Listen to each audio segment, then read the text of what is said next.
Olá, meus amigos, estamos aqui para mais um vídeo do nosso blog Futebol Argentino. Como eu falei para vocês ontem, hoje vamos tratar aqui do jogo do Boca Juniors ontem, não é? Como vocês devem saber já, o Boca não conseguiu se classificar, perdeu em casa para o Independiente Del Valle, né? Por 3-2 dentro da Bombonera.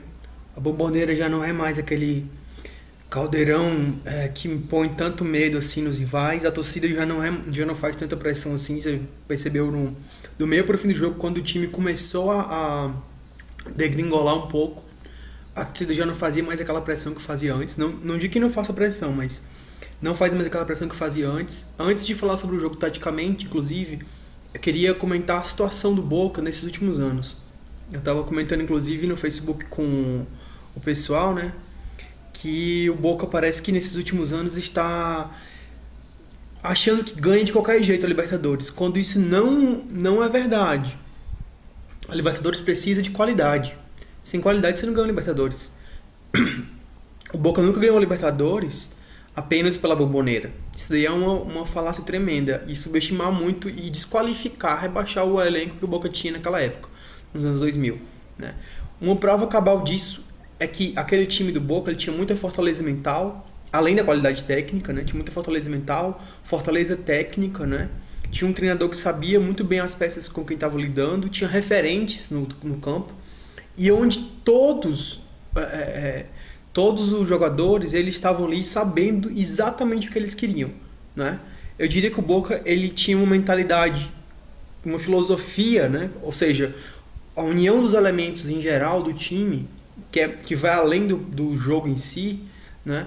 A união dos elementos que faziam daquele time um time tão forte era uma filosofia meio alemã, digamos assim. Eles não sentiam tanto o fator casa, na verdade. O que eu vejo que a Bombonera fazia muita diferença não era nem pro Boca, na verdade. Era pro adversário. O Boca crescia muito na Bombonera porque o adversário ele se diminuía muito na Bombonera, na verdade. A Bombonera tinha um fator de aplacar, acalmar o rival. Ele era como se desse um segundo jogador de defesa, digamos assim, ou de marcação, vamos dizer assim. Ela marcava o adversário de tal maneira que ele se sentia tímido, se sentia amedrontado dentro do estádio. E isso deixava o time mais cômodo ainda, e isso fazia com que o time, que já era bom mentalmente, tecnicamente, coletivamente, taticamente, o time parecia melhor, porque parecia que não é que havia um doping positivo pro Boca, na verdade. Parecia um doping negativo para o rival. Parecia que você colocava o rival um degrau abaixo. E aí você, com o mesmo nível de competitividade, você enfrentava o rival um nível até dois abaixo, né? E o Boca se confia muito. O Boca, nesses últimos anos, eu vejo que ele se confiou muito na Bombonera por um sentido reverso. Parece que ele tá achando que a Bombonera vai ajudar ao time dele, entendeu? Quando, na verdade, a melhor coisa de usar a Bombonera é para intimidar o adversário. E quando você se confia na Bombonera para intimidar o adversário, ou melhor, para ajudar o seu time, como se fosse o 12º jogador seu, e não tirar um jogador deles, né? Eliminar um deles com a Bombonera, e aí você joga, é como se estiver jogando contra 10 e não 12 contra 11, mas 11 contra 10, na verdade. Você pensando que está jogando 12 contra 11, você se desliga.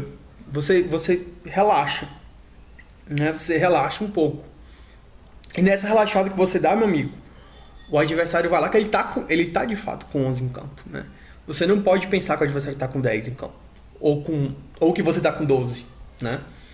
Você tem que se confiar em você, mesmo jogando no seu campo, né? E aí a Bombonera vira um fator contra. Por isso que a Bombonera, às vezes, tá exercendo menos pressão. A torcida tá cantando menos, inclusive. Então, o Boca tá pecando por isso e porque também ele tá sabendo... ele tá aproveitando esses remanescentes dos anos 2000, como o Tevez, o Gago, que não tava no elenco ontem, mas esteve nesses últimos tempos aí no Boca, tá aproveitando muito ruim esses caras. Porque ele tá se confiando também que esses caras vão fazer a diferença só porque eles participaram do time vitorioso do Boca, que não é verdade. O fato de você trazer técnicos, os últimos 3 técnicos do Boca, né? Bianchi, o Arrua Barrena e o próprio Esqueloto, né, que formaram parte daquela equipe vitoriosa também, é outro indicativo disso. O time tá se confiando muito, achando que só porque os caras tiveram naquela fase vitoriosa, eles vão repetir agora. Quando o Boca, principalmente depois que o Riquelme saiu, ele tinha que pensar em se reconstruir, né, em reconstruir formular uma nova base como equipe. E não ficar esperando que vai haver uma ajuda a mais porque os caras estão no campo, né? Eles podem ajudar muito, mas eles têm que ajudar aqui pra frente, não pelo que fizeram lá atrás. Quando o Riquelme jogou, até onde o Riquelme parou, ele nunca se confiou e nem o próprio Boca pensou que o Riquelme podia ajudar porque ele fez uma campanha boa antes. E sim porque naquela fase, de fato, ele estava jogando bem. Tanto que quando ele mesmo, mentalmente, ele sabia, ele era tão consciente disso, que quando ele viu que ia começar a entrar nessa onda de que só porque ele fez coisa boa no passado ia haver coisa boa no presente, ele saiu. Ele mesmo, por ele mesmo, ele pegou e saiu. Eu vejo que no momento certo, né, para não entrar nessa onda de que só porque foi bom antes tem que ser bom agora, ele saiu.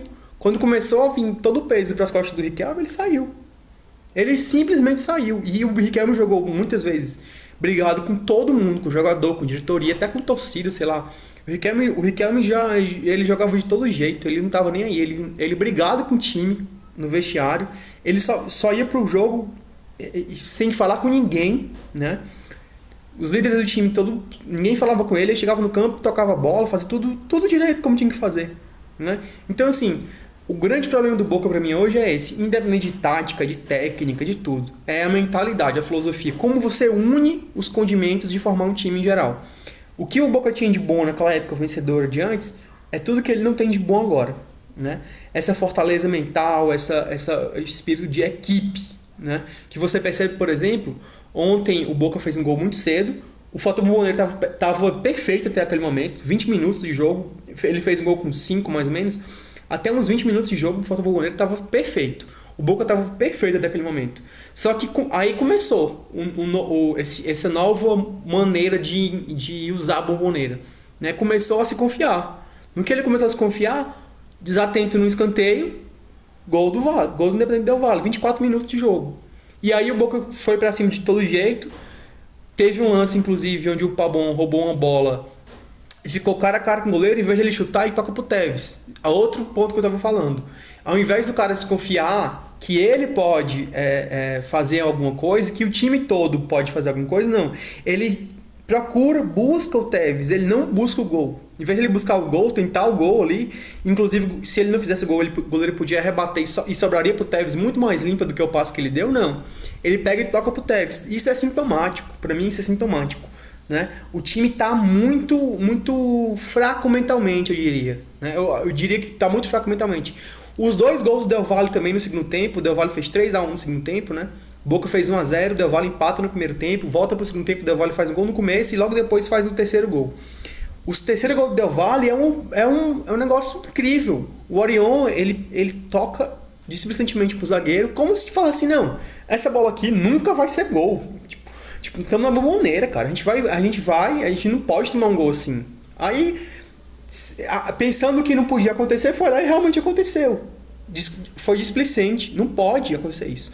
O time tem que jogar em qualquer situação, né, como se estivesse jogando num campo neutro, sem nenhum torcedor.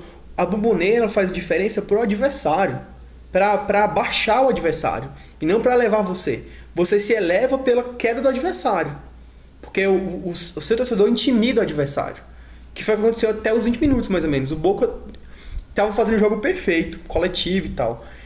E por isso eu não vou nem comentar muito de tática, não vou ficar falando muito de tática não, né? E basicamente isso. O Del Valle, falando agora um pouco do Del Valle, eu falei na semana passada que eu achava o Del Valle eu achei ele um time muito fraco, mas eu abri a possibilidade, né? Ou ele era muito fraco, ou ele era um time enganoso. Realmente ele se provou um time enganoso. O Del Valle é um time bom, só que é enganoso. Por quê? Porque ele joga muito no chutão. Como se diz, ele pica o jogo, pica pedra, né? Ele não sai tocando, ele sai chutando pra frente, chutão mesmo, bola alta, porque ele tem um centroavante bom nesse quesito, que é o o Ângulo, né? Tem o José Ângulo e tem acho que é Luiz Ângulo, ou é Jorge Ângulo, enfim. O número 9 deles lá, o centroavantão, que fica na frente do Sornosa. Sornosa é o 10 deles. Mas como eu falei na semana passada, ele não é aquele 10 de cadência, ele é um 10 mais de chegada na área, é quase um segundo atacante desse time. Só que ele joga um pouco mais atrasado, né, para puxar a marcação também. Porque ele também tem mais técnica, então ele pode fazer um pivô e tal. Mas ele não é aquele cara de ficar controlando o jogo. Aliás, o time do Del Valle não é tanto de ficar controlando o jogo. Quem controla um pouco mais ainda são os dois meias, né? O Risotto e o Orejuela. Aí tem dois homens abertos nos pontos, o Ângulo e o Cabeças, né? Ontem o Telechea, que era o lateral esquerdo, no primeiro jogo, não jogou no começo, jogou o Ayala, e o Ayala estava dando muito espaço na lateral esquerda, tanto que o técnico, é um uruguaio, o técnico deles, trocou, né, o Ayala pelo Telechea ainda no primeiro tempo, vendo que estava muito espaço pelo lado esquerdo. Esse lance do Pabon, inclusive, foi ali pelo lado esquerdo. E aí o Del Valle, nesse ritmo de chutão, né, de bola longa, esticando, ele consegue no primeiro tempo, no segundo tempo, no começo do segundo tempo, antes de 10 minutos, fazer 3-1 e praticamente matou, porque aí o Boca tinha que fazer 5-3. O Boca tinha que encontrar 4 gols, né, em 40 minutos, 50 minutos mais ou menos. Era quase impossível. O Boca teve um pênalti perdido ainda e conseguiu fazer um gol. Mas você viu que o time ficou muito abaixo. Justamente porque eles confiavam muito no Bombonera e o pior de tudo, antes, quando o Boca tinha um resultado adverso no Bombonera, ele sabia jogar. Ontem você viu que o time ficou perdido, totalmente perdido em campo. O time não sabia jogar. Mesmo o Del Valle retraindo total para segurar o resultado, o Boca não sabia usar a Bombonera a seu favor. E você usa a Bombonera a seu favor, não é esperando que a torcida vá te empurrar. É o contrário.